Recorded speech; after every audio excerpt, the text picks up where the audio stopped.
بسم اللہ الرحمن الرحیم۔ ایک مسلمان عیسائیوں کے ہاتھوں گرفتار ہو گیا۔ وہ پادریوں کی خدمت پر مامور ہوا۔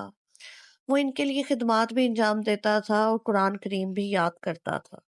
جب وہ دونوں پادری اس کی تلاوت کلام پاک سنتے تو ان کے دل نرم پڑ جاتے اور زاروں قطار رونے لگتے۔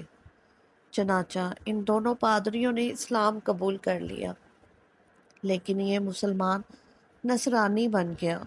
پادریوں نے اس سے کہا، تم اپنے پہلے دین کی طرف لوٹ جاؤ کیونکہ اسی میں خیر ہے، لیکن اس بدبخت نے اسلام قبول نہیں کیا اور نصرانیت ہی پر اس کی موت ہو گئی۔ ہم سب اللہ تعالیٰ سے حسن خاتمہ کی دعا مانگتے ہیں۔ سفیان ثوری رحمۃ اللہ علیہ کہتے ہیں، میں نے غلاف کعبہ سے لٹکے ایک آدمی کو دیکھا جو کہہ رہا تھا، الہی مجھے سلامتی عطا فرما، الہی مجھے سلامتی دے۔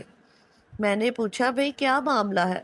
اس نے بتایا، ہم لوگ 4 بھائی تھے، میرے 3 بھائی وفات پا گئے اور تینوں وفات کے وقت آزمائش میں ڈالے گئے، صرف میں ہی باقی ہوں۔ نامعلوم میرا خاتمہ کس حالت میں ہوتا ہے۔